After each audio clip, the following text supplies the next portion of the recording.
संसद में डॉक्टर बाबा साहेब भीमराव आंबेडकर प्रति असम्मानजनक मंतव्य देथिबा केंद्र गृहमंत्री अमित शाह देशवासी को क्षमा मागिबा एवं तांकर इस्तीफा दाबी करी आज पूर्वाह्न आंबेडकर विकास परिषद बालेश्वर पक्षर जिलापाल कार्यालय सम्मुख में विक्षोभ प्रदर्शन अनुष्ठित हो जाएगी।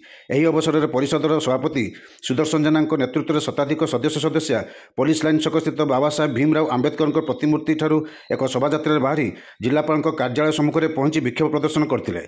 पर एक प्रतिनिधि दल सभापति श्री दास नेतृत्व में राष्ट्रपति उद्देश्य जिलापाल को स्मारकपत्र प्रदान करते।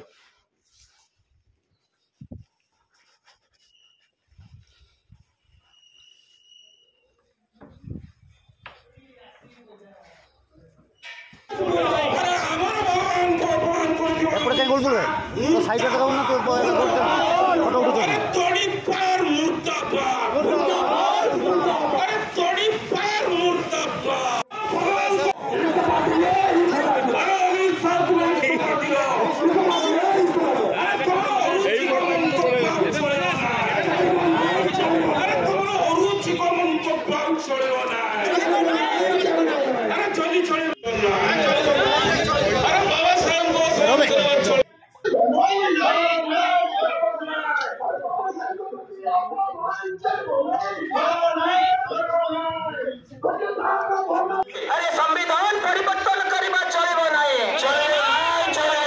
संविधान परिवर्तन करबा चलेबो नाही, संविधान परिवर्तन करबा चलेबो नाही।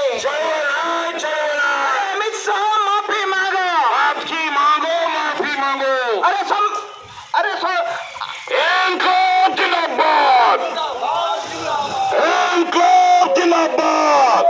अरे अमित शाह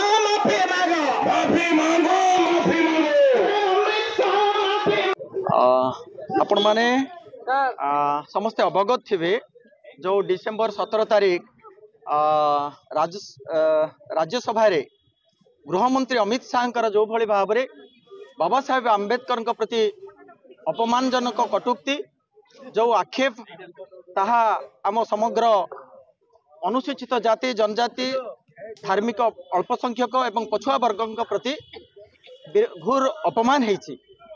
अमित शाह जो भली भाव में आंबेडकर आंबेडकर आंबेडकर इतना नाम नहीं, इतना नाम लेंगे तो 7 जन्म से स्वर्ग प्राप्ति हो जाता।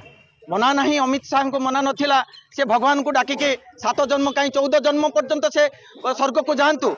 किंतु आमर जो देवता जहाँ आम समस्ते आज समानता पाइचु, जहाँ आम मनीष भली बंचार अधिकार पाइचु, से भली महापुरुष को से भली भगवान आम बाबा साहेब आंबेडकर होचंदी भगवान। तेणु से भगवान को अपमान करथिबा प्रतिवाद रे आज एक गणविक्षोभ आपण माने जानिथिबे समग्र देश रे एभली एक व्यापक जन आंदोलन चलीचे एवं एइथिपाई आम मानकर आपण मानक जरिया रे दाबी जनाऊछु जदि अमित शाह निस्वार्थ क्षमा न मागंती ताहले आगामी दिन में रास्ता रोक हबो एवं आमे निश्चित भाव में आईन को हाथ को नबु एवं एक जनविरोधी कार्यक्रम करिथिबारु तांकर इस्तीफा दाबी करने सहित भारतवर्ष एक गणविप्लव गढ़ी तोलिबो, एइथिरे संदेह नहीं।